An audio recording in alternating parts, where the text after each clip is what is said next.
Hey, what is up, everybody?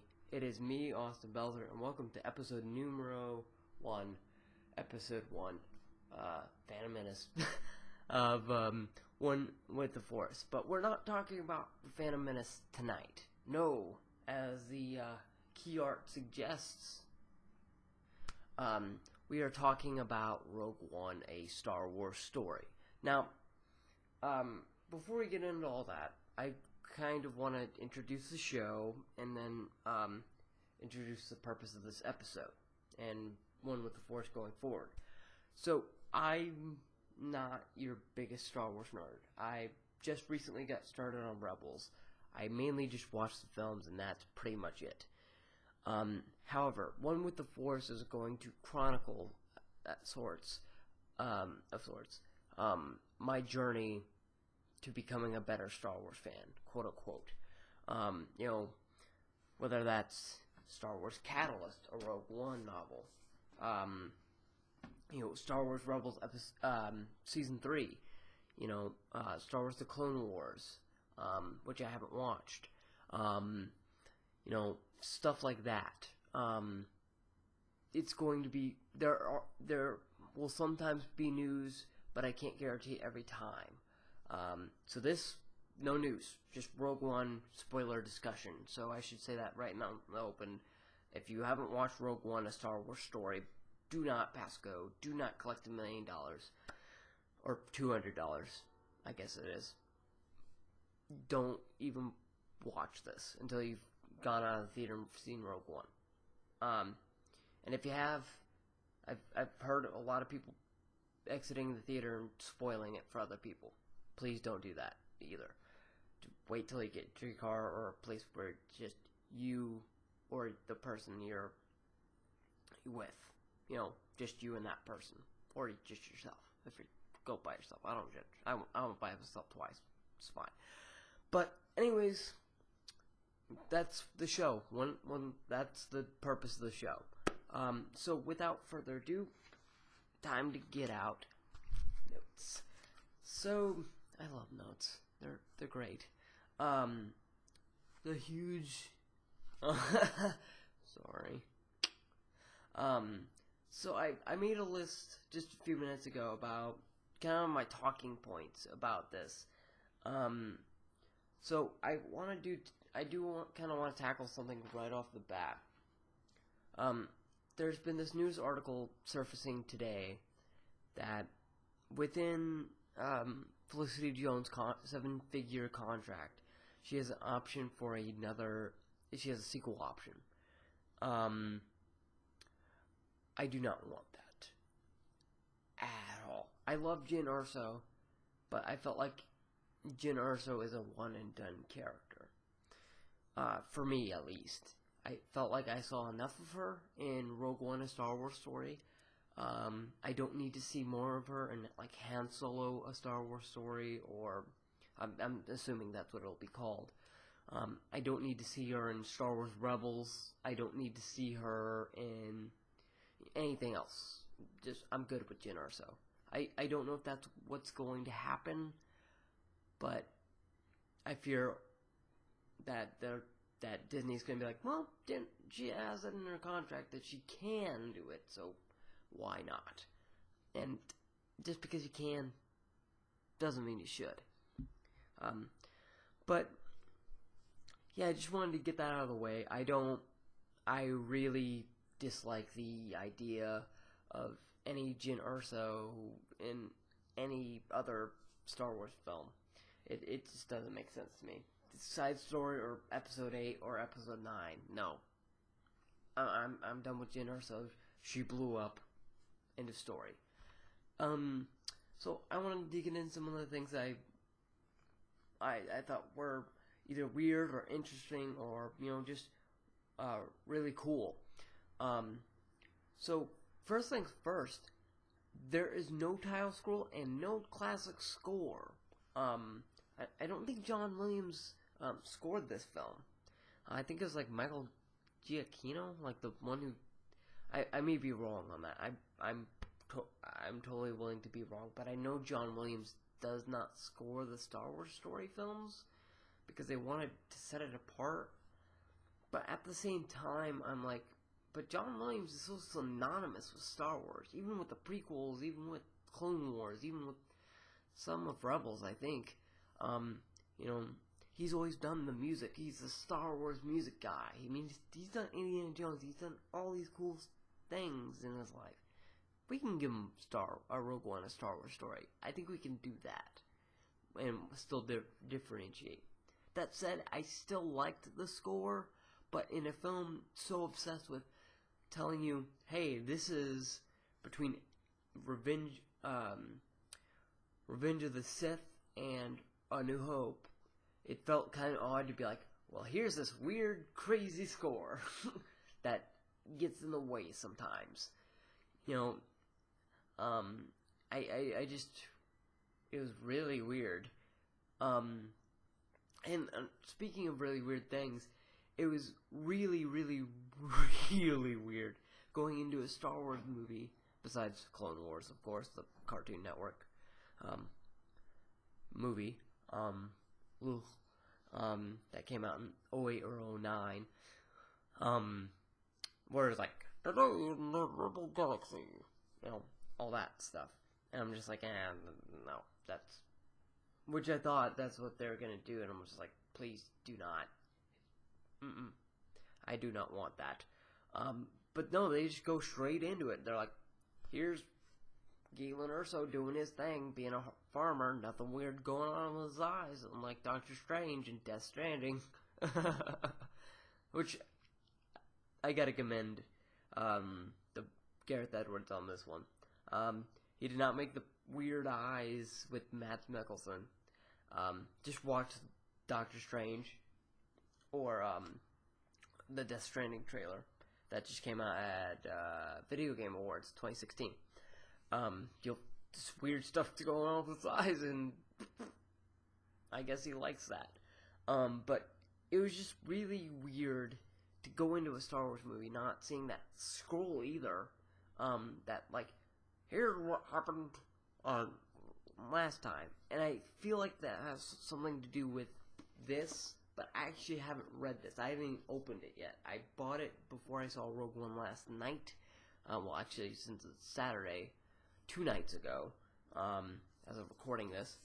I have not opened it. All I've done is take the 20 to 30% off sticker off, and I still need to take the Barnes & Noble Special Edition content off, which, all it is, it's a poster. It's not even that cool. But we'll go into that next week. Teaser. But yeah, it felt really odd for me.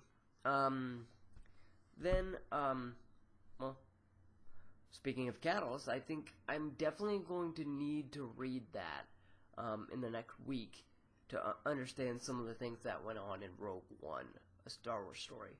Because we're talking about Lyra, how there's this history of, you know, Galen Erso and Director Krennic. And you kind of see that later on in the film where they're having drinks, and the Galen goes off to tend to Jen, and he's like, "Hey, it'll be all right," and then she wakes up and like, what's happened? You know, but and some stuff that happens later that I'll get back to. But I thought that was a through line of you need to read Catalyst. I've listened to Collider Jedi Council, which, shout out, guys, you made me make this show. Well, not make me, but you inspired me to make this show. As well as Star Wars New Canon Book Club. But I definitely felt like I just needed to read. And I mean, this is not, you know, a light read either. It's, how many pages? Over 300. So it's not light. It's not like a kiddie book like the Del Rey books of yore, where they're like 215 pages, and you're just like, okay, that was just a novelization of Revenge of the Sith. I don't really get it. But no, these Catalyst looks fairly meaty, and I flipped through it a while ago while setting up the webcam, and I was just like, whoa.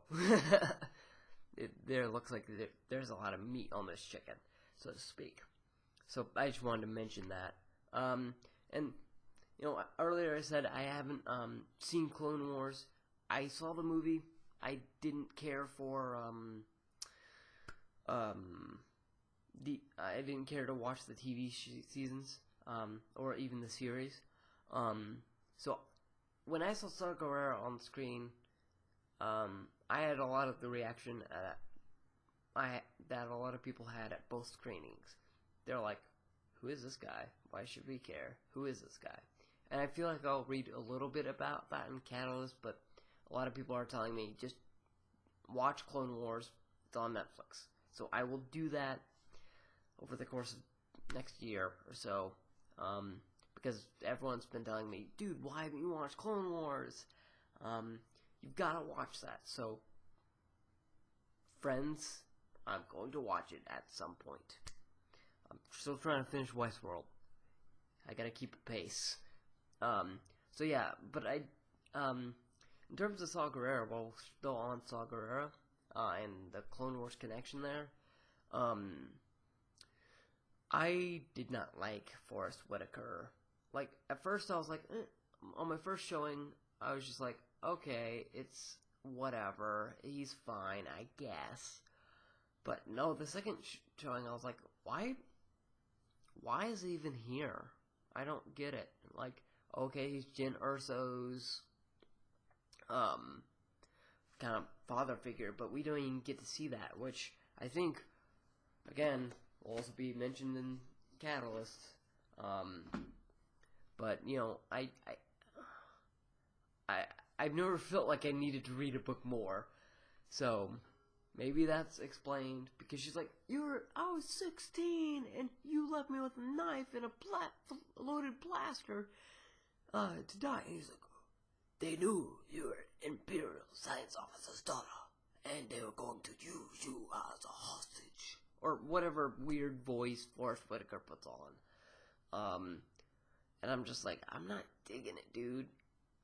Or especially the line where he says, where he's trying to verify Bodhi's information, Bodhi Rook's information. And he's like, this is a monster. The gist of the scene is, hey, this is a monster that will make you not lie. And he says some quote that I can't exactly remember off the top of my head, even though I've seen it 2 times. I should have written it down. He says something to the point of, one of the side effects is that it tends to make one lose one's own mind. And I was just like, that is super cheesy. Like, that cuts the cheese right down the middle and says, ooh, there's more cheese in here, let's cut down to the core. In a super serious film, it felt very campy. Which this is very serious. More cameos. I was excited to see the HAVW6 Juggernaut return, because that was actually one of the vehicles I turned to my mom after Revenge of the Sith.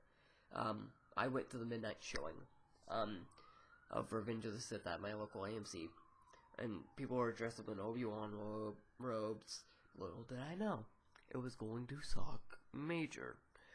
But one of the toys I always wanted was the HAVW6 Juggernaut, because that thing was 6 wheels, and it bears very close resemblance to the transporter that we find 3PO and R2-D2 in A New Hope, and I'm just like, oh, look, visual cues from A New Hope. That's actually really, really cool. And apparently the police think it's cool too. Anyways, and I kind of want to circle back a little bit to the beginning of the film. Actually, 3 points. Bad boys, what you gonna do? But there's 3 points I want to make all around the same area that I think might be explained in. I know you're probably going to yell at me down in the comments below about, oh, this is explained in Catalyst. Oh, this is explained in Catalyst. This is explained in Rebels. This is explained in, this thing. I'm going to be like, I didn't know that. Thank you for the information. I feel stupid now, but thank you. So, you're probably going to say, hey, it's in Catalyst. I'm reading Catalyst after this. I've got 5 hours till I gotta get to work, so. But I have 3 main questions. Why is there such an abundance of kyber crystals in Jeddah City specifically? Because the way Shrew, Emway, and Cassian make it seem is, okay, that Jedi, put all the kyber crystals in this one deposit box, essentially. And maybe that's explained in Catalyst, but it felt like, well, that's kind of weird that all the kyber crystals would be all in one central place instead of not spread out in the galaxies. It didn't make sense to me at that point. If you know the answer, reply down below, because I'd love to know. Because I was just like, that doesn't make sense. There's an abundance of kyber crystals here, but why? And that brings me to another question. So, Jyn Erso has a kyber crystal on her necklace, and that's how we meet Shur Emway. And I'm just like, okay, was Lyra Erso like a Force user? Was Galen Erso a Force user? How do they know about these kyber crystals? Is it something people in this universe know? Or is it, just something that was like, oh, I'm a science officer, I should know this stuff, So I found that very intriguing. And speaking of Shur Emway again, I have to think that maybe in Baze Malbus, what's their connection to the Force? Because they're are they connected to the Church of the Force in any way, or are they just really just what they say they are? They believe in the Force, but they don't have it. Because the way, like, especially Shur Emway's Destiny, which I'll talk about a little bit in depth later. Death scenes in general. He's like, I'm basically protected from harm at all times. So I thought that was interesting. Because it's like, well, is he? Because I don't know if it's camera trickery, but at one point I thought the blaster hit him and it didn't hurt him. And I was like, whoa, that was weird. It might be just camera trickery, but I thought that was really weird. But yeah, I'm interested to see. Like, if you know those answers, please let me know, because I'd love to know. And I just want to know things. And jumping forward a bit in time, when Galen Erso mentions via hologram to Jyn Erso, the exhaust port on the Death Star.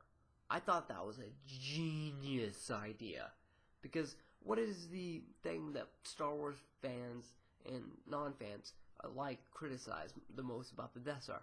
Oh, well, if they just plugged that hole, it would have been fine.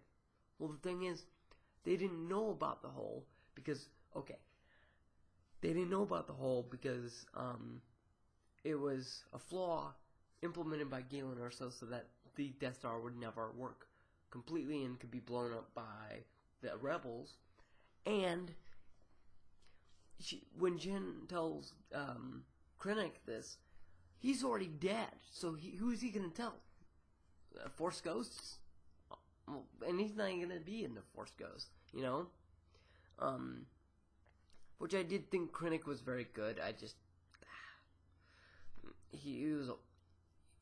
Ben Mendelsohn was underutilized in this film. Let's say, this is not a review thing, really. It's really a discussion.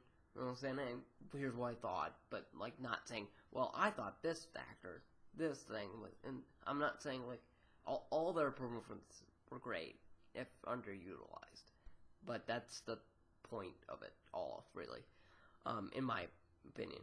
But that and the exhaust port kind of makes A New Hope better, which is kind of the whole mantra of this film. Rogue One, a Star Wars story, makes Star Wars A New Hope that much better, like 70% better. I'm no joke. Like, that ending that I'll get to at the very, very end of this show is just like, whoa. You're woken up by that. Like, because you're like, okay, this movie's ending, you know, get on with it, and then you're just like, oh, Leia. But I just thought, you know, if they had to put something on a poster, it says, make A New Hope better. That's why I put it on the poster, honestly. But I'm not a marketing guy. But I'll actually speak at that at the end, because I thought there was something there that I need to talk about. Speaking of cameos, let's just talk about him. Tarkin CGI is horrendous. You could tell it's CGI. I mean, we all know Peter Cushing's dead. He has been for a while now. I don't know how long, but it's been more than 2005, I want to say. I may be wrong on that. I'm fully willing to be wrong. But I don't think this was the right way to go about it.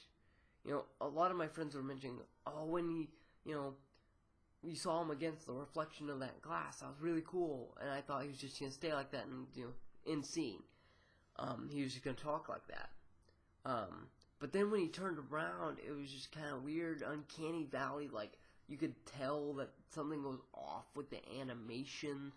You could tell things were just not right about the face of Peter Cushing, you know. The little mannerisms were wrong. You know, it just... And Tarkin didn't need to be in this movie, really. Like, when they have to do this missions test, I'm like, do we really need Grand Moff Tarkin in this? I mean, I love Tarkin. Don't get me wrong. I knew he was going to be in this movie because when the first trailer for Rogue One, a Star Wars story came out, back when it was called Rogue One Anthology, I think, or a Star Wars story, Rogue One, or whatever it was called, I was like, oh, is Orson Krennic actually, like, Grand Moff Tarkin, you know, or Thrawn or something like that. I was a weird dude. But I was just like, whoa, that's Tarkin, because he had a cape, and I was just like, ooh, cape, cool. That must be, you know, Tarkin, because we know this takes place before New Hope, and we don't know character names yet. But I was just like, Tarkin didn't need to be used. Same as Bail Organa and, well, not Leia. Leia actually served purpose. Bail Organa was just like, oh, hey, I'm here. You remember me from A New Hope? And Mon Mothma was great. Like, she actually served a purpose. She was like, hey, I'm here to get my paycheck. And also, I was in episode 3, so, yeah. Which I actually think her depiction of Mon Mothma is fantastic. But Bail Organa did not need to be there. Tarkin did not need to be there, in the way he was used, at least. And, yeah. Mon Mothma was great, though. That was the only cameo I was willing to stomach. In terms of the Jedi marketplace, I do like the connections that they make there. You know, with that silver-faced droid, I remember that, and I'm like, oh, hey, that dude. I don't remember his name, but silver-faced black eyes. I couldn't find him anywhere on the Wikipedia, which I highly recommend you go to anytime you're like, who is that? Then you could literally search in Wookiee and find like 15 names. And I'm like, oh, alright. I was not expecting that. But yeah, they're really great. I think it's like StarWars.wikia.com or something like that, or Wikipedia.wikia.com, something like that. But yeah, I like the stuff in the Jedi marketplace. Anything outside of that, cameo-wise, I was just like, nah. Especially C-3PO's and R2-D2's thing, because I was like, but where is... whatever. At that point, I was just like, alright, you're telling us, ooh, look at something from A New Hope. Yay. But I did like, actually, Yavin 4, I did like that. Sorry if it seems a bit random, but I'm just remembering random things. But speaking of droids, K2SO, played by Alan Tudyk, who I've never actually seen act before.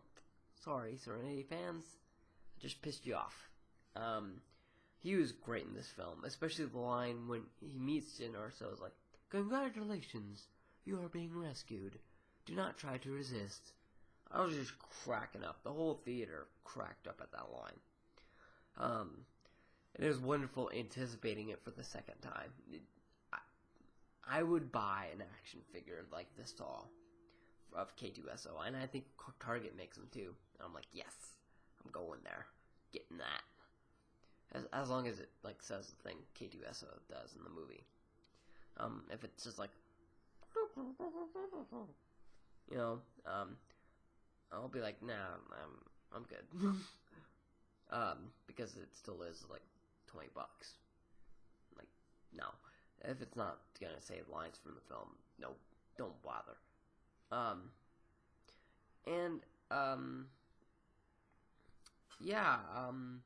So Rebels are bad guys, apparently now. And this is actually kind of where I got lost in the movie, in Rogue One: A Star Wars Story. Because I watched Rebels, or I just bought Season 3, on Amazon Video, and I've only watched, like, Episode 1 of, Season 3, but I've watched Season 1 and Season 2 back to back, and there's something very off about the, notion of the Rebels being bad guys, right? Because the Rebels being bad guys means that these are all shades of, gray, instead of, oh hey, these are people who are trying to do the good thing and sometimes don't succeed. It just felt very outside of the Rebels' tone of things.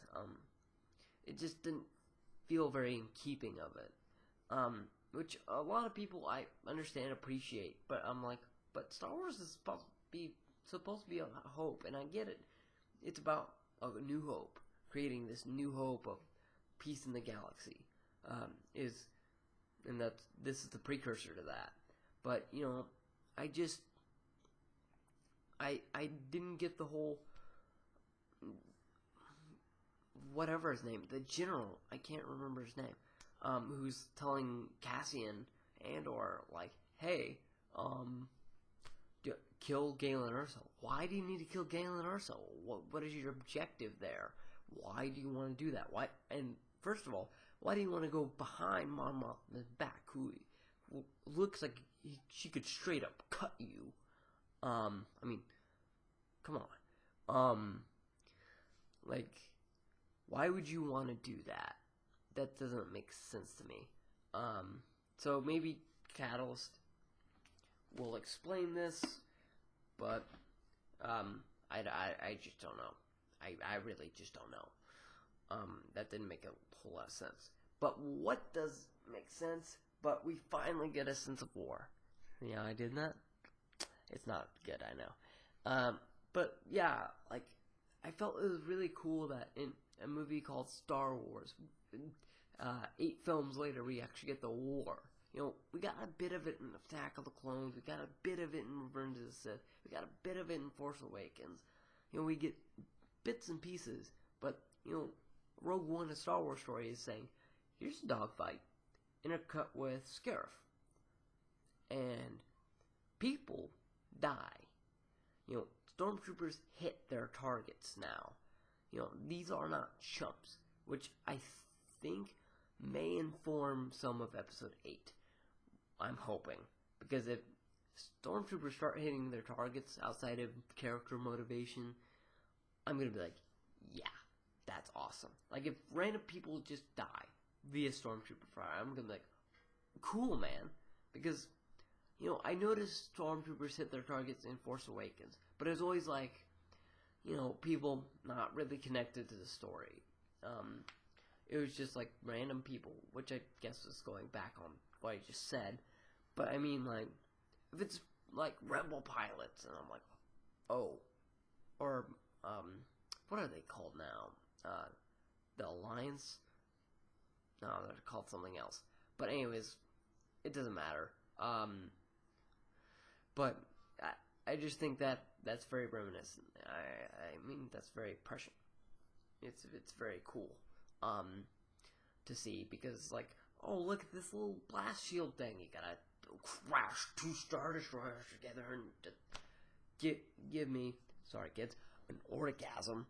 Like, as soon as I heard the Admiral Akbar look-alike, be like, send in the hammerhead prototype. And I'm like, oh shit. And then when they ram into that, and they're like, the Star Destroyers coming down and crash it into the other one, I'm like, oh. Oh, yeah, you're gonna do this, aren't you? That was literally me in my seat. Well, that wasn't me in my seat. But, like, I was doing that in my head because I didn't want to make too much noise. Because, like, I did have a lot of things where I was, like, pointing out stuff. I was like, oh, there's Chopper, there's the thing from Rebels, there's everything. Like, that's the cool thing, is there are exciting things at every corner of the screen. Like, you could look here. Ooh, look at that. Ooh, look at that. Ooh, look at that. Look at that. Look at it. Look everywhere. It's awesome. Like, it is such a visual feast. It, both Easter egg wise and, you know, story wise, and just Gareth Edwards knows how to direct a movie. Except for Godzilla. Man, you really messed that one up. Ooh. But that said, that was a story. That wasn't you, Gareth Edwards. I'm sorry for speaking a bit ill on your name. Because you look at Godzilla, you know, screenshots or, you know, artwork, that looks beautiful. The story, eh. But Gareth Edwards, awesome. You brought me back to my 10-year-old self when I was watching Revenge of the Sith and was like, oh, look, they're doing flips and weird CGI shit. You know, you're bringing me back to that era without all the crap. You're bringing me good stuff instead of bad stuff. My final few points are, we get to see Darth Vader's castle, which I didn't realize that was like a castle the first time. I thought it was just like some base somewhere else. But then I paid more attention the second time to it, and I'm like, oh, that's like a castle. He's like Dr. Doom in this shit. And like, you see him come out of the BAFTA tank with just like these battle scars, and you're just like, oh shit. Like, everything about that Mustafar scene was like awesome. Like, you hear like that classic sound of force choking, like, and then like Darth Vader just turns around and is like, what now, bitch? Literally, that's what he was like. He was just like, I think so little of you. Like, your politics bore me. To borrow a line from Thanos. Because that's what he was like in this film. He was just like, dude, the Death Star doesn't exist. It's just a mining experiment. Oops, sorry. Like, this does give us a different Darth Vader. But, like, it's a smarter Darth Vader, because he's just like, yo, You think you're still gonna get away with that shit? You just dissed Tarkin right in front of me, so don't fucking talk to me. I just thought that was awesome. You don't talk to me in my castle after I just came out like bathtub tank, which is basically amounts to like warm milk. You're gonna fuck with me after you've seen what I've done? You gonna fuck with me, critic? Oh, don't fuck with me. That's basically Darth Vader in a nutshell. But anyways, then I guess I should wrap up. The ending with Leia and Darth Vader boarding that ship. I expected it, but I didn't expect it. You know what I mean? I expected like, oh, they're gonna tie us right into A New Hope. But when Leia turns around and you're just like, oh, that scene I just watched was the beginning of A New Hope. Huh. Cool. That's awesome. Because that means that that's safe. That's like, okay, there's no absolute way you can make Rogue One 2 a Star Wars story. You know, that's what I wanted. I didn't want it to be like, we got like that. That's our plans, and we got out somehow, hunky dory. And because it was an end too. That's what I love. In Force Awakens, I love that movie. It's my number 5 Star Wars movie. We can debate this on Twitter, if you want. But Star Wars: The Force Awakens was just like, okay, and here's an ad for Episode 8. Revenge of the Sith. Let's go into New Hope. Attack of the Clones. Let's go into Revenge of the Sith. Phantom Menace. Attack of the Clones. It just felt like one continuous story. But this is also like, I'm actually ending right here. There's nowhere to go but the story you already know. So I thought that was cool. Like, we have a definitive end for our characters in one contained story. That was awesome. I do have some gripes. Not about the ending, but about one of the Easter eggs. Which I don't really complain about Easter eggs, but I thought this was something that needs to be mentioned. So, you see the ghost ship from Rebels and the assault on that little space shield thing. I fully expected to get more Rebel stuff, especially since this is probably gonna be the last, near Rebels film. I expected to see Hera on screen. Like, okay, I didn't expect to see Hera on screen, but I expected to, hear her voice or something like that, or see more than just Chopper wandering around the Yavin 4 base, and a little ship in the lower left corner. You can see it in the trailers if you want. You can literally just search Rebels Rogue One, a Star Wars story, and you can see it in the bottom left corner of the screen. I just expected more from that. Yeah, so I'm glad they didn't put a tag for Han Solo, a Star Wars story, because I was afraid they were going to do like a trailer thing at the end of Rogue One, but nope. Thank you, Disney. But with that, we're going to wrap up the first episode of One with the Force. I want to thank you all for being with me here today. Let me know if what you thought of it. If you liked it, it would mean a lot to me. But it would mean even more if you shared it to all your friends, family, or just people who follow you on Twitter, Facebook, or whatever. So with that has been One with the Force, episode number 1, Rogue One. And next week we're going to be talking about Star Wars Catalyst, a Rogue One novel, provided I finish it on time. Sorry it took so long. I just couldn't get into the 9:45 showing at Alamo Drafthouse.